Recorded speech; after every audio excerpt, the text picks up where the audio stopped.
Yo, what's up everyone? Let's have a look together at the story of the Piglins. Greedy, barbaric and completely amoral. But enough about the Minecraft employees. Let's talk about the sinister swine species they put in the game. At the risk of hurting our ratings, I'd recommend looking away and covering your ears now, for you're not ready for the pure animalistic rage of the pig. Oh. Don't worry, they will find you. And they'll what, invite you to their next rave party? For now, let's find out everything there is to know about the Piglins. I'm excited. I think we can all agree that pigs are lovely, and humans are also, well, they have their moments. So how come when we combine the two species, we get this? Crude, brutal pigs. Rowdy, hungry. Maybe you don't. Wait, are they crossbred? I hope their story is not that human bred with a pig and that was the result or something. That would be totally crazy, guys. Like, imagine the story is actually a human being and a pig came together in union and then the piglin came to be. That would be totally crazy. Two species, we get this. Crude, brutal pigs. Rowdy, hungry. Maybe you don't say like greedy. The Piglins are quite complex. They are brute and savage, but they are also quite civilized in a very uncivilized manner. To summarize, they're jerk faces. The idea of piglins sparked from the zombie pigmen, introduced in the game way back in 2010. An undead porker that raised a lot of questions. Basically, as long as there were zombified pigmen, which is what started this all in the Nether, the question of, well, what were they like before they were zombified came up. People started wondering. And then in 2016, we started planning to have a proper Nether update. Oh, you know what is interesting about the old school? We had the old school pigmen. Like, so many animators actually made like backstories to them. Like the piglin existed already before it was actually introduced into the game through animations, right? Like Minecraft animations. Like, a lot of creators actually made like some backstory for the piglin and what happened. And there was like once a video I saw, and it was some sort of virus or infection that spread, and it was a bit touching, and they actually looked very similar to piglins, right, in this animation, and then they, through some infection, became like that or something. And there was even one with the nether or something, and the end, and it corrupted them or something. Like, there are like a lot of cool animations actually to that, and you can still find them on YouTube even today with some fascinating backstories that some fans came up with, right? It was really fascinating. But yeah, the piglin are actually annoying me sometimes because I have to go to the nether and I'm always wearing gold. And I remember when they were like new and I would enter the nether. I had no clue about wearing gold armor or something. And they just randomly would attack me from time to time. And if I like attack one, it would trigger like a chain reaction. Every piglin in the area would attack me. This was so annoying at first until I figured out, oh, I need to wear at least one piece of gold armor, right? Like helmet, boots, whatever. And after I did that, everything was easy. Zombified came up. People started wondering. And then in 2016, we started planning to have a proper Nether update. We needed a kind of civilization in there that has a bit more depth than perhaps the ones that inhabit the old Nether. It was about expanding the universe, but also adding more mystery. And that's exactly what the team did. New biomes, new structures, and a whole society of new piglins. You've got your normal love the piglins, Nether you've got your update. zombified piglins, you've got your brutes that you find in the bastions. They're okay. Obviously a little bit more serious. You don't say.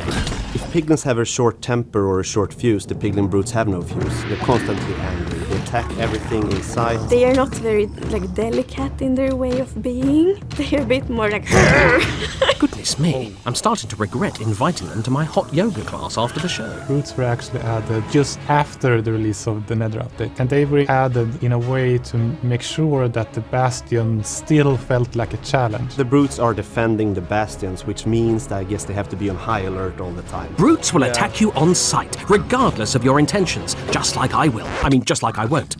Why don't you try and get along with some of the other piglins instead? The normal piglins, they will stop attacking you, they will accept you, if you're wearing anything of gold. Why, how shallow and utterly materialistic. Note to self, don't say that to their faces. Gold is fancy, gold is wealth, and gold is sometimes power. And in the Nether, you need power to stay alive. So we introduced gold bartering, a more abrasive version of the trading you do in villages. Yeah. And if you're wondering what abrasive means, well, I'm afraid I don't know. Sorry. it was important for us It's that it was unfortunately in the same meaningless trading, because the Piglin's personality isn't really that you have like a nice conversation, like, oh, can I get this for 2 emeralds? Like, no, that's not really their style. Bartering couldn't be simpler, which is good because it's my job to explain it, and I couldn't be simpler either. You simply offer your gold to Piglins by, well, throwing it at them. Then said Piglin picks up the gold, stares at it, how riveting, and then gives you something in return. Sometimes something very useful, like enchanted books, potions, and even ender pearls. But Yeah. other times, You might not always get what you're looking for, that's Get for sure. just stone Piglins sometimes, rules right? are there, Black stone. and you have to adapt to them. They won't adapt to the players. I gave the Piglins my entire life savings, and in return all I got was soul sand. True, Yeah, soul sand, like, this is actually pointless, because if you find a soul sand valley, you can get like stacks of them, and you don't really like. I mean, there are some cool builds, even redstone builds. Like, you could, for example, have like a water elevator, basically, right, where you use like soul sand and some kelp, right, and you can like be pushed up like a water stream or something, right, like a water elevator. Like, there are some cool builds you can do with soul sand, but you don't usually need this in a large quantity, right, and you can just grab it anywhere in the Nether. So yeah, like, so some trades are waste. And I remember I gave once a gold ingot to a piglin, and I think he gave me what, like, was like 3. I've actually forgotten number. I think it was just 3 blackstone or something. And this was like horrible, because why would I get like blackstone and just 3 or something for like a full gold ingot? Yeah, that's the thing. I love soul sand more than anything in the world, but they didn't know that. When you live in the Nether, sometimes soul sand is all you got. So if that's all you got, then here you go. Yes, but why should I have to suffer? Oh, I suppose living in the Nether is no picnic, unless you like having picnics in lakes of molten lava. Ouch. Despite the hostile conditions, Piglins have done an admirable job of building a society here. But hang on, did they build all these structures, or just take them over? The devs did tell me, but I didn't think you'd be interested, viewers, so I threw their answer away. No, You're welcome. At I'm least interested. we can say that Piglins have been in the Nether for a really long time, and there might have been times in the past where they were a stronger civilization. Trying to think like a piglin, I wouldn't care if So they I got dumber? built this structure or if someone else has taken over it. As long as I understand this is mine to protect, I will protect it. Surviving in the Nether isn't easy. It's an environment even more hostile than the comments section on my hot yoga videos. Piglins, however, seem to have survived by hunting hoglins for food and leather. Yeah, We and the mushrooms, think about maybe. items based on the environment that the mobs live in. For instance, the desert. But wait a second. This is actually kind of. Is there like that's like weird kind of? They are piglins. They are basically pig men, right? Like, they're pigs too, and they are eating pig because they're eating hoglins. It's almost like they eat themselves. That is actually crazy. I actually thought at first, like, right, I'm actually shocked at this, right? I thought they actually just eat the mushrooms or something there, because you have mushrooms in the Nether, right? And if you have like we did this once where we had like a Nether only series, right, where we would stay in the Nether all the time, right? And we actually used mushroom as our main food source, and would just make always mushroom stew, right? And we were like growing mushrooms then. So this is actually fascinating. Wow, I didn't know that. Villagers have a lot of green because they get the green dye from the cactus. And for the piglins, most of their clothes are meant to look like they're made from leather, and leather you get from the hoglins. Hunting can of course be savage and brutal, so we toned it down with some dancing. Wait, seriously? It's also funny to watch piglins like from a nature perspective. If you zoom out and just watch them, how the flocks sort of hunt the hoglins, and then when they kill it for food, they do a little, victory dance. But if they're outnumbered by the hoglins will hunt them. If you score some dinner, sometimes you feel like dancing. It's not the most important thing, but I just am extra fond of the floppy ears. The work on the piglin started in the work with legends. And in legends, all the mobs are a little bit more chibi, shorter, big heads. And they added the floppy ears. Super Yeah. cute. We did talk about letting hoglins have a dance too. I think we did prototypes for it when the hoglins outnumber piglins and kill them. It didn't end up in the game. I wonder why. They just can't seem to That would vibe look with weird. Pigskin. Pity.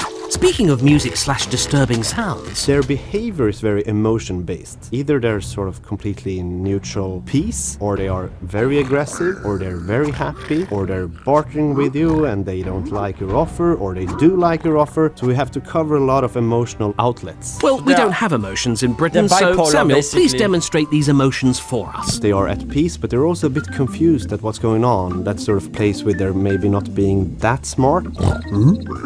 Will we actually learn why they can't stay in the overworld and they get zombified? Because this is something I'm very confused about. Because if a piglin leaves the nether and ends up in the overworld through the portal, right? They get zombified, but why is that? Like, is sun that bad for their skin, or what is this? Like, this is something I'm trying to figure out now. Why they become zombified if they get to the overworld? They're maybe Same not with being hoglins, I that don't smart. get it.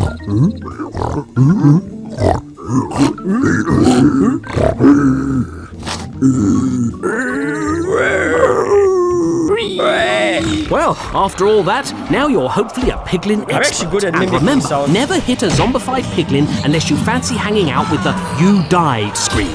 Oh, and also, If you like chaos, try bringing a hoglin to overworld. and I thought my advice was irresponsible. See you next time. That was good. Yo, we did learn some more now about the piglins, but my question still remains, why do they become zombified when they go to the overworld? Big question mark. If anyone has a theory or knows, let me know in the comments section, because this has been bothering me for a long time, because I never understood why hoglins and piglins get zombified in the overworld. This is very confusing. But yeah, like they are definitely chaotic, and you have to be careful because they are actually quite OP if you are at like early or mid game, right? If you don't have like good gear, you're like literally forced to wear at least one piece of golden armor. Now if you're at like end game, you have, let's say, your full either like strong enchanted diamond gear or even better netherite, right? It doesn't matter. They attack you, you like have like this sharpness 5 sword or something, right? Netherite sharpness 5, you just hit them, and 1-2 times they're gone. But early game, mid game, they are challenged, so be careful when you enter the nether. You see them. If you're not wearing any gold, keep your distance. If you do have a bit of gold, wear it. Go for something that has like the super low armor rating. I think the lowest armor rating, if I'm not mistaken, are the boots, right? So if you want to like sort of min-max mid game, go for the boots, and they are the cheapest also to make, right? So go for golden boots, and the rest can be iron or something, right? Or diamond, let's say. But go for boots, I would say, yeah. But yeah, if you guys are new to this channel, please don't forget to hit that subscribe button for more content. If you guys enjoyed this video, please don't forget to give this one a thumbs up, and I will see you guys next time.